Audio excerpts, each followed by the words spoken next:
যাদের চুল পড়ে যায়, আজ থেকে পবিত্র কোরআনের একটা আয়াত তেলের মধ্যে ফু দিয়ে আপনি মাথার মধ্যে লাগান, চুল পড়া বন্ধ হয়ে যাবে।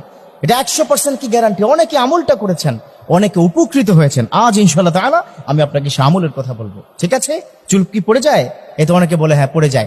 অনেকের চুল পড়ে যায়, বিশেষ করে মা বোনদের চুল এত পরিমাণ পড়ে, পুরো ঘরের মধ্যে দেখবেন লম্বা লম্বা চুল হয়, আছে না? আছে। তবে হ্যাঁ, চুল পড়া এটা কিন্তু কোনো অসুবিধার বিষয় নয়। অনেকের মাথা প্রচন্ড গরম থাকে, যার কারণে চুলটা বেশি পড়ে। অনেকের হাইপার টেনশন হয়, যার কারণে চুলটা কি বেশি পড়ে।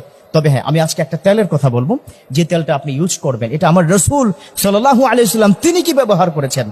সেই তেলটা কি? সেই তেলটা হচ্ছে অলিভ অয়েল। অলিভ অয়েল কিন্তু দুই ধরনের, একটা মাথায় ব্যবহারের জন্য আর একটা খাওয়ার জন্য। কথা কি বুঝতে পেরেছেন? যেটা খাওয়ার জন্য সেটা একটু ডিফারেন্ট প্রক্রিয়াতে করা হয়, আর যেটা মাথায় কি ব্যবহারের জন্য সেটা একটু ডিফারেন্ট প্রক্রিয়াতে করা হয়। আমার রাসূল সাল্লাল্লাহু আলাইহি ওয়াসাল্লাম অলিভ অয়েল এত চমৎকার করে আপনার কি ব্যবহার করেছেন, তার চুল কিন্তু খুব একটা সাদা হয়নি।